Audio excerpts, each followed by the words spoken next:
लोकतंत्र, संविधान, आरक्षण सब चीज़ खतरे में है, तो ये जिनके लोकतंत्र खतरे में था वो पुलिस वाले प्रशासन पर पत्थर चला रहे हैं। में जितने भी मौलाना है, इन लोगों का काम है देश में आतंक फैलाना। मैं क्या कह रहा हूँ, सांसद हो या जो पंचर छाप हो, सबका मानसिकता एक ही, सांसद हो, पढ़े लिखे हो, डॉक्टर हो, इंजीनियर हो या पंचर छाप हो, सब मौलाना से लेकर के मौलवी और गढ़मुल्लों की एक ही जिहादी मानसिकता है। समझ में आता है कि आतंकियों को आतंकी कहने में समस्या कहाँ है, देशद्रोहियों को देशद्रोही कहने में समस्या कहाँ है।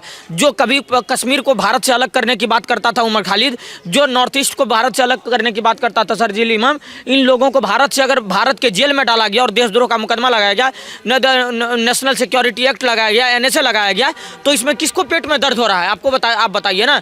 नमस्कार, मैं सुरजीत और आप देख रहे हैं दोस्तों द लोकसभा। दोस्तों, तुर्कमान गेट के सामने जो हुआ आप सबने देखा होगा। पिछली रात 1:30 बजे करीब पथराव होता है और पुलिस पर लगातार पत्थर चलाए जाते हैं। कहा जाता है कि फिर से एक बार जिहादियों का मानसिकता सामने आ गया। हमें लगा पूछते हैं लोगों से और जानते हैं कि जिस तरीके से पत्थरबाजी करते हैं पुलिस के ऊपर और कहते हैं कि हमारे साथ शोषण हो रहा है और कार्रवाई करती है ज़बरदस्ती, जबकि हाईकोर्ट के द्वारा लिया गया लीगल नोटिस था, उसके बाद कार्रवाई की गई MCD और पुलिस के द्वारा। हमें लगा पूछते हैं और जानते हैं कि जो पत्थर चलाया गया, शिवम बाबू, ये क्या सही है? जो कानून के ऊपर बोलते हैं कि शोषण हो रहा है, हमारे साथ अत्याचार हो रहा है, ऊपर से पुलिस पर ही पत्थर चला देते हैं और फिर कहते हैं कि हमारे साथ तो दोयम दर्जे का व्यवहार कर रही है सरकार।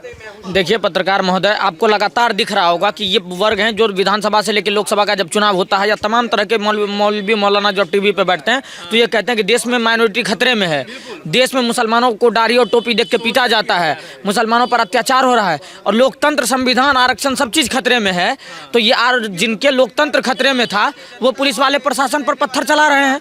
आप देखिए, आपको संभल की घटना से लेकर के, मुर्शिदाबाद से घटना से लेकर के आज तुर्कमान गेट के मस्जिदों पर जो बवाल हुआ रात को, आपको पता होगा आज से 15 दिन पहले राजस्थान में भी एक बस स्टॉप पे मस्जिद अवैध तरीके से बनाया गया था और जब वहाँ पर बुलडोजर चलाने की बात आई तो ये लोग वहाँ पर पथराव कर देते हैं। तो इन लोगों की समस्या ये है कि ये पहले तो लोकतंत्र और संविधान की बात करेंगे और जब दिल्ली कोर्ट के द्वारा ही आदेश के बाद तुर्कमान गेट का मस्जिद तोड़ा भी नहीं गया है, मस्जिद के आसपास के क्षेत्रों पर अतिक्रमण हुआ है, वहाँ जो मस्जिद से सट के दुकान है जो अवैध जगह पर थे उनको तोड़ा गया है। तो इनको लगा कि जैसे कि हमारे पे अत्याचार हो रहा है। बताइए, आप अवैध कब्जे को लेकर के देश की राजधानी को अगर आतंक का अड्डा बनाएंगे, देश की राजधानी को अगर अवैध कब्जेधारी के लिए बनाएंगे तो कहीं ना कहीं इस देश को का दुर्भाग्य है। और आप कहेंगे फिर बुलडोजर चलेगा, तो आप कहिएगा कम्युनिटी देख के बुलडोजर चलेगा। एक पक्ष का सवाल है कि रात में क्यों कार्रवाई की गई? 1:30 बजे रात में पुलिस आती है और MCD मिलकर के और कार्रवाई करना शुरू कर देती है। देखिए, रात की कार्रवाई इसीलिए होती है कि दिन में आपको पता होगा हर जगह ट्रैफिक होती है।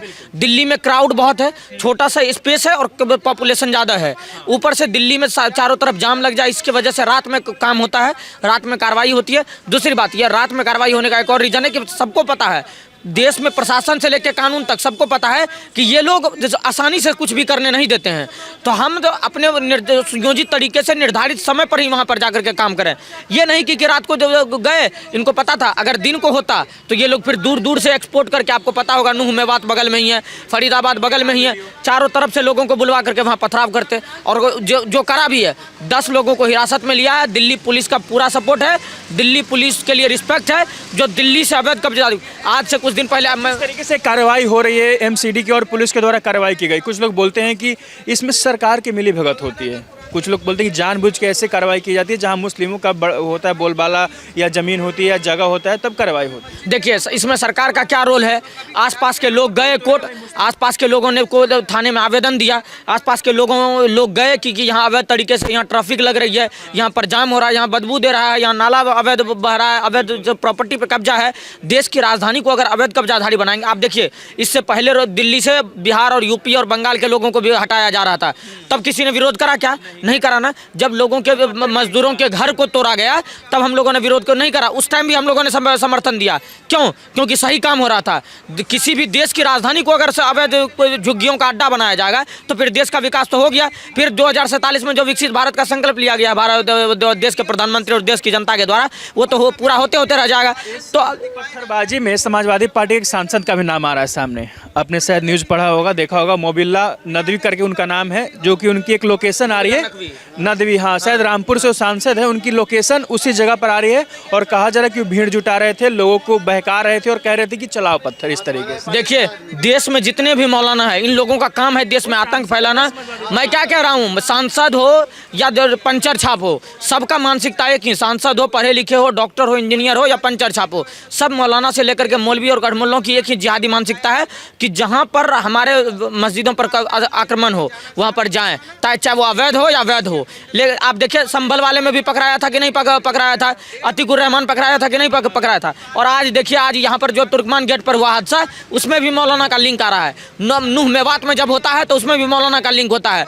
मुंबई हमला जब होता है उसमें भी मौलाना का लिंक आता है। कि मजहब को टारगेट ना किया जाए। मैं क्या कह रहा हूँ कि मजहबधारी ही देश के वर्दियों का सम्मान नहीं करता। आज लोकतंत्र के ठेकेदार कहाँ मर गए हैं, कहाँ मर गए आरक्षण और संविधान को खतरे में बताने वाले लोग। जब राहुल गांधी आ जाते थे नाचने के लिए कि कृषि किसान को तरपाया जा रहा है, संभल में मजलूमों को मारा जा रहा है, आज वर्दी पर पत्थरबाजी चल गई और तमाम तरह के विपक्ष के नेता मौन है। आज क्यों नहीं बोलते अखिलेश यादव खुल करके कि अगर पुलिस अवैध जगह पर अतिक्रमण हटाने गया था तो उन पर पत्थर क्यों चलाया गया। सरकार का इसमें कोई मिलीभगत नहीं, सरकार का कोई बयान भी नहीं सामने आ रहा है। इसमें कोर्ट का और एमसीडी के द्वारा किया गया कार्रवाई था, कोर्ट ने नोटिस जारी किया था, वो कागज नहीं दिखा पाए तो बोला कि इनको हटाओ यहाँ से। देखिए, इनकी मानसिकता साफ है, ये देश को आतंक का अड्डा, अवैध का अड्डा, मस्जिद, मजार और मदरसे के नाम पे देश में लैंड जिहाद करते हैं। ये लोग देश पर कब्जा करना चाहते हैं। और अगर उचित टाइम पे दिल्ली सरकार का धन्यवाद और दिल्ली में एमसीडी और अब पुलिस का धन्यवाद जो एक्शन ले रहे हैं। शर्जील इमाम और उमर खालिद का गुस्सा निकाला जा रहा था। मैं क्या हो ही रहा है। 2020 के दंगे में जो उपद्रवी थे और जो साजिश करता थे, शर्जील इमाम और जो उमर खालिद, जो कहते थे, कभी कोई कहता था कि नॉर्थ ईस्ट को अलग कर देंगे क्योंकि वहाँ जो है हमारी जो है ये है। हटाइए हटाइए हटाइए। देखिए, शर्जील इमाम और उमर खालिद का गुस्सा ये लोग ग्राउंड पे उतारने का काम करते हैं। आपको पता चलोगा, कब बीती रातों को उन्होंने जेएनयू में भी नारे लगा दिए, मोदी और शाह की कब्र खुदेगी। और कल जो है मस्जिद पर हमला हुआ, मस्जिद को के आसपास के अतिक्रमण को हटाया गया तो वो लोग पत्थरबाजी कर दिए। तो समस्या इसकी यही है कि ये लोकतंत्र और संविधान भी बोलते हैं कि जब जमानत नहीं मिलता तो सरकार भी मिली हुई है, सरकार अपना बदला निकाल रही है, मुस्लिमों को टारगेट करे जब शर्जील इमाम और उमर खालिद को जमानत नहीं मिलता है। तो एक बात मुझे ये नहीं समझ में आता कि आतंकियों को आतंकी कहने में समस्या कहाँ है, देशद्रोहियों को देशद्रोही कहने में समस्या कहाँ है। जो कभी कश्मीर को भारत से अलग करने की बात करता था उमर खालिद, जो नॉर्थ ईस्ट को भारत से अलग करने की बात करता था शर्जील इमाम, इन लोगों को भारत से अगर भारत के जेल में डाला गया और देशद्रोह का मुकदमा लगाया गया, नेशनल सिक्योरिटी एक्ट लगाया गया, एनएसए लगाया गया, तो इसमें किसको पेट में दर्द हो रहा है? आपको आप बताइए ना।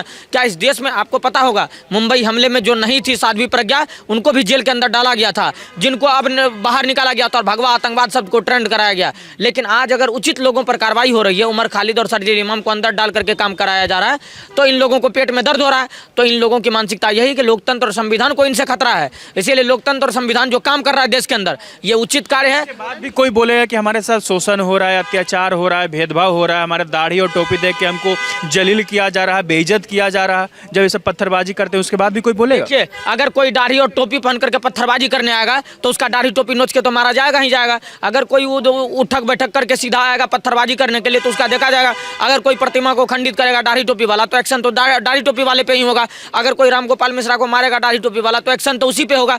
तो एक्शन उसी पे होता है। काम उपद्रवी वाला दाढ़ी टोपी वाला कर रहा है तो दाढ़ी टोपी वालों पर टारगेट करना चाहिए। फिर जिस तरीके से मैं क्या कह रहा हूँ, टारगेट सारे टोपी वालों को ऊपर पहुंचाना चाहिए। सारे को देखिए, इजराइल जो काम कर रहा है वही काम करना चाहिए इन लोगों के साथ। सारे का जैसे गाजा का बाजा बज रहा है वैसे ही भारत के सारे टोपी बाजों का बाजा बजाना चाहिए। तो हम तो कहते हैं सरकार के साथ हैं, दिल्ली प्रशासन के साथ हैं। हमारे जब बिहार और जो बंगाल के अवैध लोग यहाँ पर झुग्गी बना करके रहते थे उनको हटाया गया, उस वक्त भी हम दिल्ली सरकार के साथ थे। आज अतिक्रमण, अवैध अतिक्रमण के मस्जिदों को हटाया जा रहा है, हम उसको आज भी दिल्ली सरकार